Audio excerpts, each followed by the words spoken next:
Welcome to the 5D Academy of Higher Consciousness. I'm Zarathustra, broadcasting live from Tulum, Mexico. And today, the topic we're going to be talking about everybody can become enlightened. Could everybody become enlightened?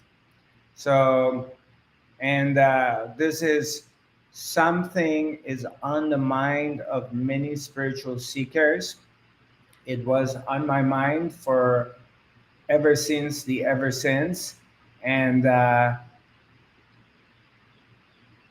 and everyone's wondering that could they arrive at the final destination, and what is enlightenment? What is it that many people talk about it, and we're under Gautama Buddha arrived at the enlightenment state.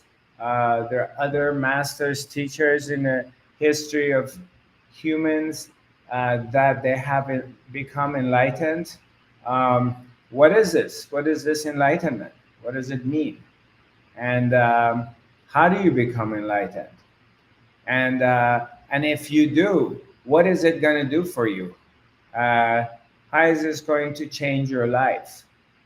What's in it for me? I mean, that's the bottom line with any kind of spiritual seeking, because you're always looking for what's in it for you, not what's in it for other people. Naturally, uh, it's very logical. So there's questions, wonders, curiosity that in this episode we're going to explore it and look into it, and hopefully I'll be able to help you to put some more light on this topic.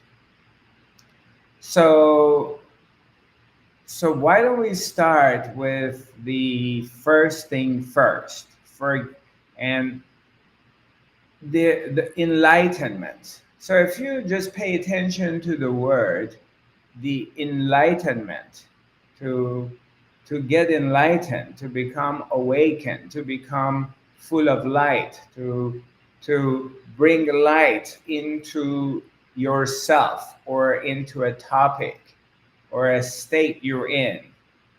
And but what is it? When somebody goes through this process and they become enlightened, uh, what happens to them? And can everybody become enlightened? That's another question. Uh, I mean, that's the main question here, and we will talk about that.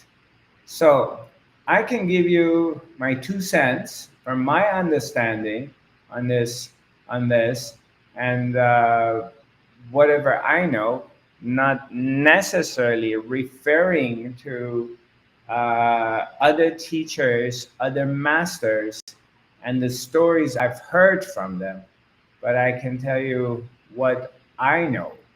And what I have discovered is when this enlightenment happened, when this shift takes place for somebody, is not a personal event. It does not happen to a person, because basically everybody naturally is thinking that this awakening, this enlightenment is going to happen to me. And me, this person who has a sense of doer, has this sense of personal authorship, that I'm the author of my own life. I make my own decisions, and uh, I'm the doer. I'm the one who's doing. Is in the process of enlightenment, disappears. There's no longer the person is no longer there. It's in the dissolution of the person. So Okay, let's just look at it a little bit so we can understand. Okay, what do you mean, Zarathustra, by the dissolution of the person? So every human being, from starting from around age 2 to 3, it, and that's why they call it terrible two, because around that time, all of a sudden, the person, the baby who's born, is going to pick up. This is mechanically, it happens automatically, and it happens with every human being regardless where you live. I mean, you could be isolated in the mountains, or you could be in the jungles of Amazon in a tribe, or in an island in the middle of nowhere, and you don't have contact with modern world. It doesn't matter. Every human being around age 2 to 3, they go through a process of picking up identity and picking up this sense of separation, that they're separated from the source. So then that's why, you see the kids, they're fighting with each other, and they're fighting over uh, a toy. And Johnny and Sam, they're fighting, and Johnny's pulling the toy. It's mine, no. And the other one says, no, it's mine. They're really fighting with each other over a toy. And there's this very strong sense of belonging and authorship, that this object belongs to me, it's mine. So what happens, this sense of separation and sense of personal um, authorship, that I'm the author of my own life, and I'm the one who have power, I'm powerful. I can cry for half an hour, and mommy will come and pick me up or pay attention to me. So I have power to manipulate mommy or daddy. And I can throw a fit. We go to the supermarket shopping, and I start screaming and throwing a fit, and then we leave the supermarket because my screams and cries is very disturbing, and my mom is going to be manipulated to leave the place. So this is a um, sense of personal authorship, a sense of being separated from everything else, and therefore I am creating my own reality, and I have power to manipulate things to go my way. Okay? So, what happens in this process of final realization, this sense that I am separated and I have my own authorship, personal authorship, dissolves and is no longer there. So the person who thinks that is doing things, that sense of doer disappears. And so there's no more that sense of separation, and it's only the oneness. So that's what happens, and the person is gone. So now the person, when I say awakening is not a personal event, it's not a trophy, because the average seeker thinks they will become enlightened. Wow, I'm enlightened. Okay. And wow, life is going to be amazing after I am enlightened. But the I thought, the person cannot become enlightened. It's not possible for the I to become enlightened. So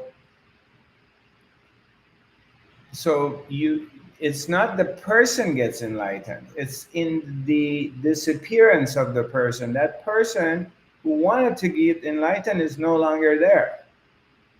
And awakening is there. Enlightenment is there, but there's nobody is getting it in that way. Now, There's also a huge misconception among the people around the planet that in this awakening, when you awaken and you become enlightened, um, the body is going to get enlightened, the mind is going to get enlightened, the emotions get enlightened. And that's not true. That's far, far away from the truth of what it is. Because the body doesn't go through awakening, the body doesn't get enlightened. The mind doesn't enlighten, the mind remains the mind. Maybe it disappears, but it still has its prejudice, it still has its conditioning. Whatever culture you come from, whatever parents you come from, you're going to have that conditioning in the mind. Or whatever DNA makeup you have, you're going to have that. So it's not like somebody goes through enlightenment and then all of a sudden, like, their nervous system is very calm and quiet and they don't get nervous.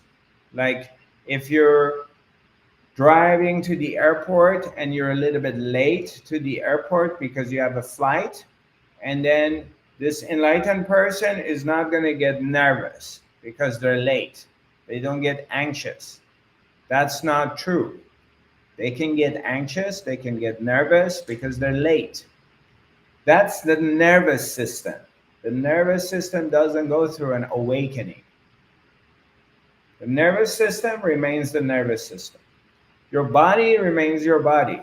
It's like, oh, if somebody gets enlightened, then they never get sick, they don't get in a car accident, they're not going to fall down and sprain their ankle. That's not true.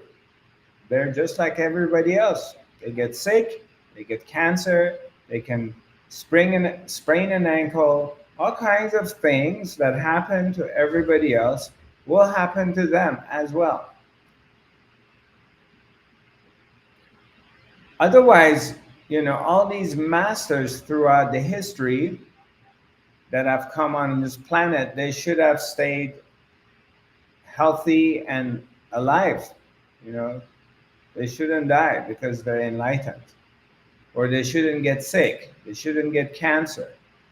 Ramana Maharshi died from cancer, and he's one of the most enlightened people I've ever known. Osho died at age 58 or 56. Um, Many, many awakened beings, they died from different things, and they died. As simple as that. So uh, they can have an accident. I remember Papaji Punjaji, my Sat Guru, my teacher. He was like 80 years old, and he fell down and he broke his arm, and he was fully realized, but he broke his arm. So the body doesn't go through an enlightenment. The mind doesn't go through any enlightenment. It still has its conditioning. Senses have their own way of operating. The only thing that happens is that sense, that feeling that you are separated from everything else, is no longer there. Your finances don't go through enlightenment. You know, if you're poor, you're still poor. If you're making good money, you're still going to be making money. Now, it's possible some things change after enlightenment, and that happens. Maybe somebody was smoking cigarettes, they got enlightened, they don't smoke cigarettes. But that's not because necessarily they got enlightened. It was like their time for smoking cigarettes ended at that time. So changes can happen, but they don't, not necessarily they will happen. So I wanted to get this part out so we become clear about it, so there's no confusion. And I have a bit more talking, and then after I'm done, we can ask questions and I'll get into it more in details. So So basically, we cleared this part of it. Now back to the main question is that can everybody get enlightened? Yes, anybody at any point can get enlightened. Can you get struck by lightning?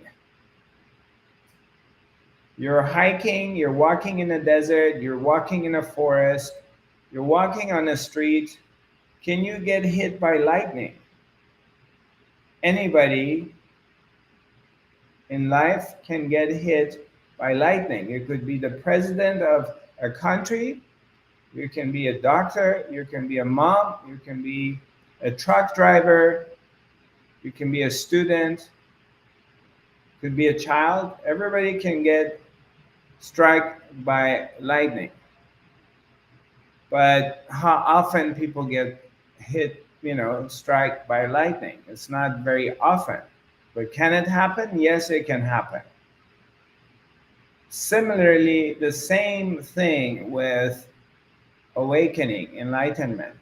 Anyone can become enlightened. Do you have to do a lot of spiritual work before you become enlightened? It appears to be that way. It looks like people who do spiritual work have a tendency to become enlightened in comparison to those who are not into the spiritual work. It appears to be that way, but it can happen to anybody at any moment, at anywhere. So, not necessarily you have to be in spiritual world. The spirit can choose you, or it's in your karma, it's in your destiny that at this time, at this space, at this period in your life, you're going through some kind of awakening. And that can happen. But it appears, remember what I say, it appears to be that this happens to those who are doing some sort of spiritual work. And as a spiritual seeker, naturally you want to do as much work as you can to become enlightened. And you're going to do various type of exercises, breathing techniques, meditations, spiritual practice. You may feel like you have to be vegetarian. You may feel like you need to become a monk and live in solitude. You may go through this process of thinking, okay, maybe I need to quit sexual desires and having sex. Maybe I should quit my drinking habit or smoking habit. And we do whatever we feel like it to do it because we want to create the environment for becoming awakened. So we'll do whatever we have to do. Does it work? Not necessarily, because there is no formula. If there was a formula, those people who were very disciplined, they would follow the formula and they would become enlightened. But there is no formula that guarantees if you do this, you can become enlightened. So uh,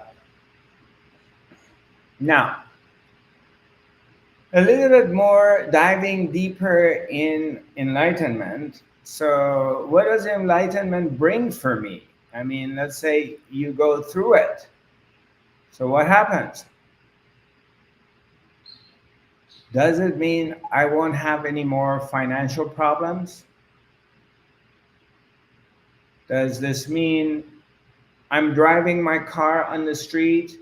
I want to park my car and I can do my finger like this and a parking space opens up and I park there? Does this mean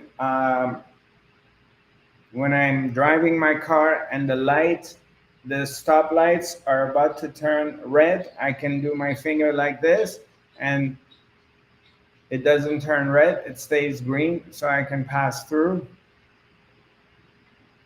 Um, does this mean like I can manipulate things around me and people will do as I want them to do? Uh, does it mean like if my girlfriend, my wife, is flirting with another man, I don't feel jealous? You know, like I am immune to all human feelings. I don't get angry, I don't get frustrated, I don't get jealous, I don't get sad. I'm always happy. Is this what it means, awakening? Because most of us believe that once we awaken, we're immune to all human emotions and we'll have great fortunes and everything is going to go our way. And that's not true. You're still going to be feeling up and down, sad or happy. That's human emotions. There still could frustration arrive, comes. You can get sad. All kinds of emotions, they come and go through you because your awareness and you're aware of emotions. What changes is your attitude and your relationship to the events of life. What changes is your relationship to the emotions. The way you relate to it changes. They're all still going to come and go, but your relationship with them have changed because you're not identifying with them like before you were identifying to them. B is you are you have a sense of surrender. So you the way you relate to events, whether they go your way or they don't go your way, you are relating to them from a non-attached place because you're not so attached, you're not attached to the results because you have discovered this inner peace within yourself, this inner silence, this inner peace. There's a discovery of it.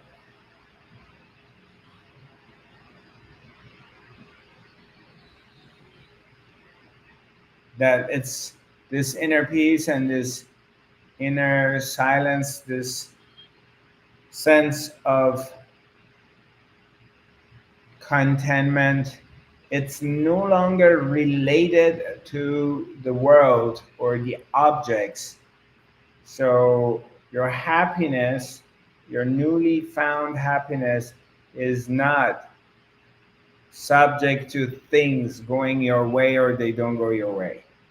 When things don't go your way, you are still in this place that you're okay with things don't go your way. When things go your way, of course, you're like everyone, you're satisfied, but you're not really attached to that either. So your relationship has changed with life going your way or not going your way. So, and that's gold because you don't have any power on controlling the events because we all tried that throughout our lives. If we could have controlled things, we would have done that by now. But obviously, and we've tried, we've all been trying, we're still trying. We always want to manipulate things to go our way. That's a part of like human design, human nature, that trying to manipulate things to go your way. And sometimes they go, sometimes they don't. But there's this strong struggle that always trying to do it. As a child, we were trying to do it, manipulating things. So, but if you get to this place that you're not trying to manipulate anything and you're kind of surrendered to it, then so your relationship with events outside of yourself has changed. So now peace comes and you're not in this struggle anymore. So those are the benefits of awakening. So does anybody have any questions or comments to make? Yeah, I have a question. Are there different kind of stages of enlightenment? It appears to be there's stages. It looks like it. It appears to be there, but the final awakening is complete. It when you don't have that sense of personal authorship, it's gone. It's gone forever. Thank God. But there are all kinds of theories and concepts that there's stages, but it just appears to be that way. Okay, that's good to know. Yeah. Thank you. Yeah, because this sense that you are doing things and you're in control of your life and you're the one who's calling the shots, you're the one who made mistakes, you're the one who did really good, that sense is not there. So and so it's gone. Great, thank you. Anybody else has a question?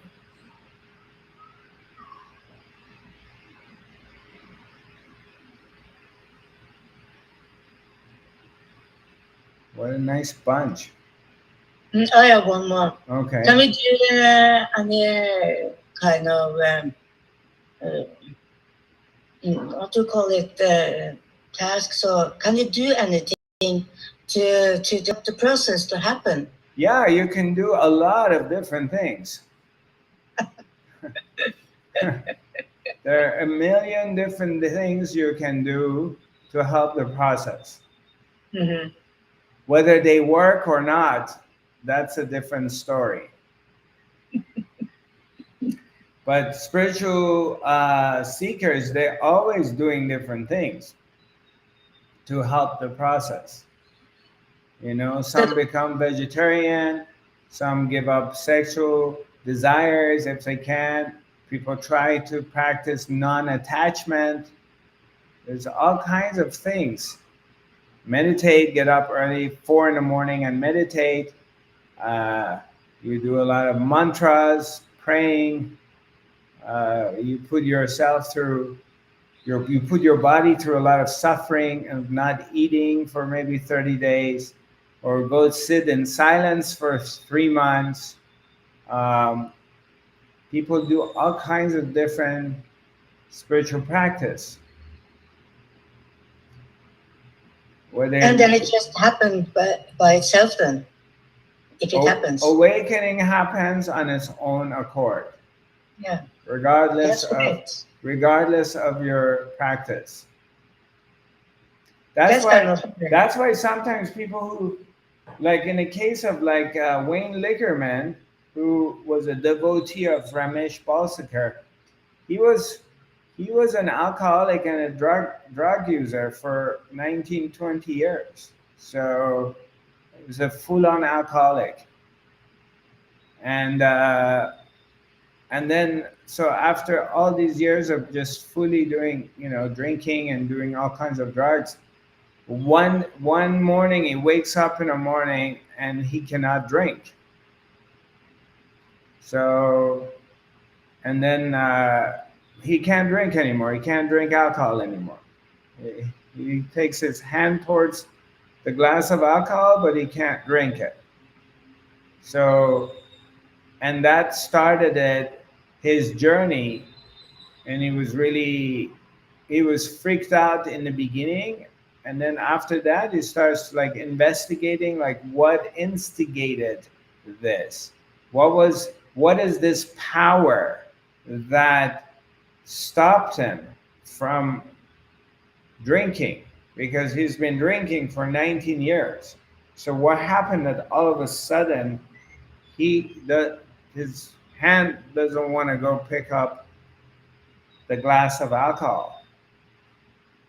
So he starts just doing a lot of research, going into spiritual market, reading different books, uh, sitting with different teachers, practicing various type of spiritual exercises from different traditions, and to hopefully he can get some answers to his newly discovered state. And then he meets his teacher, his master, uh, uh, Ramesh Balsekar, who was an Indian gentleman, and came to the US to give some talks. So Wayne meets his master and sits with him and gets closer to the master, and asking his spiritual questions. And his master tells him that all those nine, he says, he's telling his master, like, okay, you know I never meditated, I never done anything.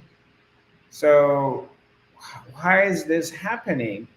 And his master says, oh, all that 19 years, 20 years that you were an alcoholic and a drug addict, you were doing sadhana, you were doing your spiritual penance.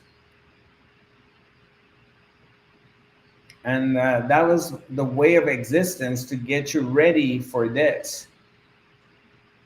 So while That is everybody, quite interesting, actually. yeah, while everybody else was meditating, because there were a lot of students with Ramesh. There were people who, for years, they've been meditating and doing spiritual practice. They're reading the text. They're doing everything right. And Wayne he eats meat. He's a meat eater, and he's never done any of these things. So all of a suddenly, he starts going through this awakening thing. And after a year and a half, he awakened. So with that, someone who's never done any spiritual work and he's been in the world, he's a businessman, he believes in the world and everything is real and all that stuff. And you have to go make money, you got to be all American, uh, being a total in a capitalistic society, having that kind of belief. He didn't trust people who didn't drink alcohol. He didn't find them trustworthy. So somebody's coming from that mainstream mentality without ever doing yoga or doing meditation or any of the stuff that we do. And then suddenly this shift happens inside him. Then he meets his spiritual master, and a year and a half after that he stopped drinking, he became awakened, he became enlightened. So obviously he goes to his teacher and he's curious that, look, I've never done anything, and how did I get enlightened? And here are these people who are doing everything right. They've been in India, they wear orange, they wear white, they're wearing, they have crystals, they're wearing the right earrings, they say the right words. How come they don't get enlightened?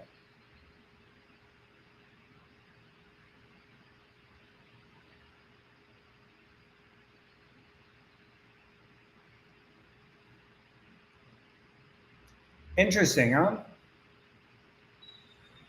Really. So we just have to sit back and just relax and see what happens. If you can sit back and relax, yes. If not, you have to get crazy. If you can, Mm. because that's another thing. If you can, you know, can you relax? Let's say you're setting up an event for me and something happened. You don't have the music or your location, you lost your location, now you have to find a different location. Can you sit back and relax? I think I will be tested this spring. Yeah, I mean, it's the same thing. Let's say something happened to your finances, and all of a sudden things are very shaky financially for you. Can you sit back and relax? I don't know. Maybe you can, maybe you can't. So basically, the more this understanding happens, the more intellectually we start to understand. And the more we're incorporating this understanding into our daily lives, it appears that there is some sort sense of calmness, collectedness, and clarity comes into the life. It appears to be that way. And that's how maybe we're perceived as becoming wiser or crazier. It appears to be that way. So, but sometimes crises happen in your life, and it throws you off, and you go crazy in how you react to it. So maybe you can, maybe you can't. Or maybe momentarily we go crazy in the face of a crisis. And personally, I've experienced a lot of it. So, and when sometimes, I've seen, like, all the things, all the wisdom you have, all the tools and all the techniques, but let's say you go through a heartbreak. You're involved with somebody, you have a relationship with someone, and you go through a heartbreak. They dump you, or they want, whatever. You say, he broke my heart, she broke my heart, and you're going through this heartbreak. The person doesn't want to be with you anymore. They want to be with somebody else, or they're changing you for someone younger, or they're richer, or they just don't want to be with you anymore, whatever. And now you're going through this severe heartbreak, and you can't stop thinking about them. You're thinking of them all the time. You're listening to the music you used to listen to. You're thinking about the things you did together. Whatever you're doing is reminding you of that person. It could be an emotional heartbreak. It could be the loss of someone you love. Somebody you love just died. And you can't help yourself. All these things, and you've been practicing all this stuff for years. But you can't help yourself from being sad and being in sorrow. And you can't help yourself from having these anxiety attacks.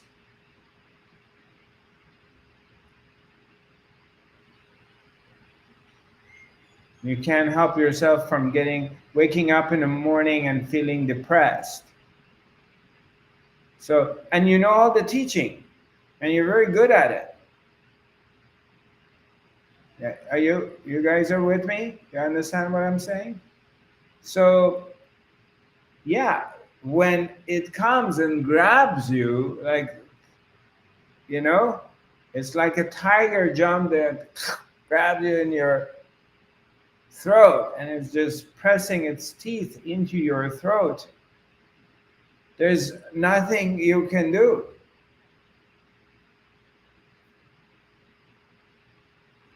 If if right now you have a heavy duty storm coming in your area, there's nothing you can do. You can have the best clothing, great car, your home is really isolated, but there's nothing you can do about this storm. All you can all you can do is wait for the storm to pass through. So it's the same thing in our human lives. We have the tools, we practice, we learn all these things we're learning, but sometimes, regardless of all these things that you lose somebody you're really close to, and you're going into deep sadness and sorrow, and you can't help it. You wake up in the morning and you feel very depressed. During the day, you just keep thinking about them, and you feel very, very sad. And you have all the tools to deal with it, but nothing works. That too happens in life. But they all come and go. But when it's happening and it's very strong and it grabs you, it's bigger than you. You have no power over it.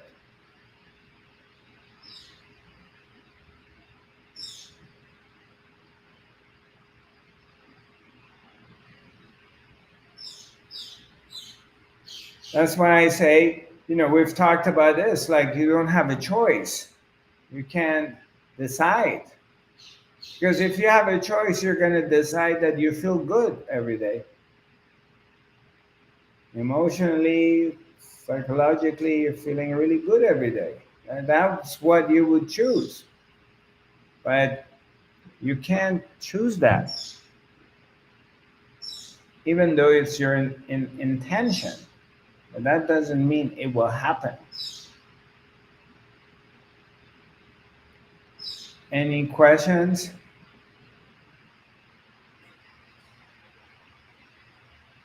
Comments? You're very quiet, Monica. Um, I'm talking about the other Monica, not Erickson. Nice to see you, both of you. I've been seeing you two for a while. It's nice having you back. So, a couple of announcements. We're planning on coming back to Europe. Inshallah, God willing, if the boss, the big boss says, okay, I want Zarathustra to come to Europe again this spring. So, thinking about coming to, for now, I'm just getting confirmation from Norway, Hamar, Norway, and I'm getting confirmation from Warsaw, Poland. So, it looks like it wants to happen because for a while it looked like it wasn't happening. So now it looks like it's happening. So some changes. Uh, uh, I'm not sure if Germany's happening or not happening. For now, Sweden is not happening. That door is closed for the moment. Uh, but I'm putting it out there. I'm open to partnership with different organizers. If anybody's interested from anywhere in the world and you want to organize and you have a community that I can come and teach, I'm very open to it. I love traveling and teaching, and uh, so we're gonna make some announcements while we iron down all the dates and the details of the workshops. Anyone has any suggestions, you're welcome to write to me. Um, and yeah, put the word out. Zarathustra's coming back. The return of Zarathustra. The empire strikes back. So yeah. Uh,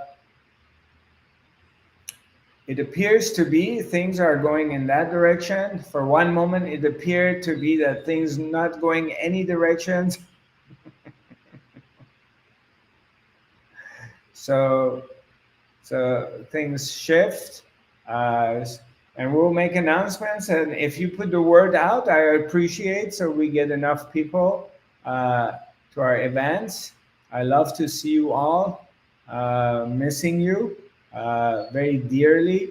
So because we happen to become very close. It's been like what since 2012 that I've been coming to Scandinavia and Europe, and Hilde I've known since 2000 what 13 14.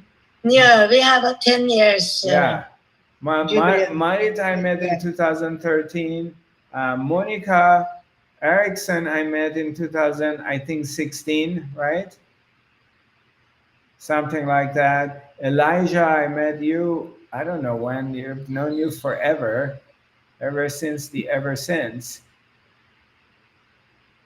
Yeah, we're 2018, I joined the academy. 2018. Other January. Monica in red shirt. When did we meet? When did we connect?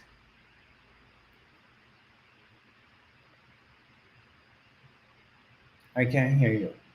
When did we meet? It must have been like for 2.5 years ago. Right. Okay. I think.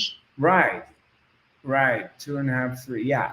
So it's I mean some since 2013 is like 11 years, 10 years ago. So, and, naturally you become family. And I remember you were starting to offer the academy, with Cici in the beginning with. Yeah, that was February of 2015, that, or sometimes around then, that I started the academy. Um, February, or yeah, sometimes around February, March of 2015. It's been yeah, it's been interesting. Now you look back and yeah. So we've been together for quite a while. So anyway, so that's what's going on. We're going to make some announcements and we're going to set up all our dates. Uh, And for those of you who are viewing this for the first time and you're not familiar with this work, I have a lot of videos, whether they're about self-awakening, videos on YouTube and on my website, my social media pages. It's called Zarathustra 5D. That's the address. My website is zarathustra.tv, and my email address is info@zarathustra.tv. Also, I have opened up, and I'm going to be putting this out, the new website, which is going to be coming in a while, inshallah, God willing, if everything goes right. Have restructured the live training program, and also having some third eye activation training program, and some other healing training programs. These are all going to be out, and in case if anyone's interested to get engaged into a training program, a one-on-one training program, it's an online program with me, you're welcome to reach out and contact us. Other than that, our next academy will be next Thursday. And if you have any questions or comments to make in the last few moments we're together, please go ahead. We are just very happy and excited that we come back to Hama once again. Yeah. We're so grateful. So thank you. Yeah, me too. I'm super excited because sometimes in November I was thinking, okay, maybe I stay one season here and not come to Europe and develop an online presence and products and things like that. And as time went by, I started to realize, like, okay, no, this is not. I mean, it's great, and I'm doing it, but I started to feel like, oh, I'm not going. I'm not going to Europe. So, and slowly, I realized, no, that doesn't work for me. I need to go on a tour twice a year. So I can't. I I mean, the energy shifted. It was like, oh, you gotta go. You can't stay here. You gotta go there, and this is what is happening. So yeah, feels very good. When will you come to Hamar? We're talking with Miss Hilda right now. I'm thinking about sometimes beginning of May, and before your all your engagements that they start, because I know you have the set to the Mai happening. So Yes. and you guys very gun ho in that. So I don't want to. I don't want to mess with that. So Okay.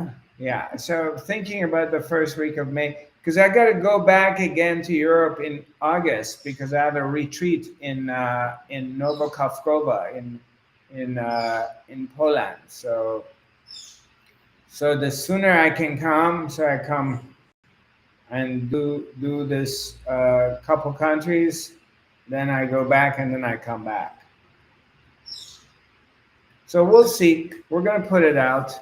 Uh, put the dates together, and hopefully, God willing, inshallah, if it wants to happen, it will happen.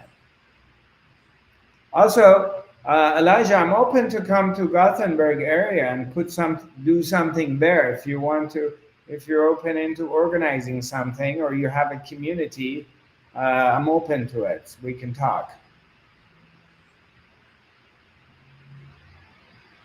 I'm open, but I'm not hoping.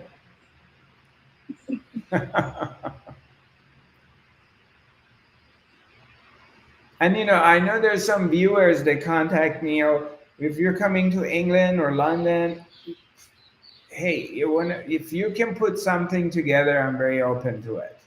So I personally don't have the energy of pounding, putting something in London and making it uh,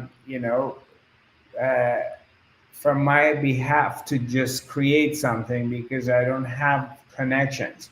But if somebody has the connections and you can pull it off, I'm very open to it. So just letting you know. Okay. Okay. Looking forward. Nice seeing you all. Loving you. Sending you lots of love and light, and look forward to seeing you soon. Namaste.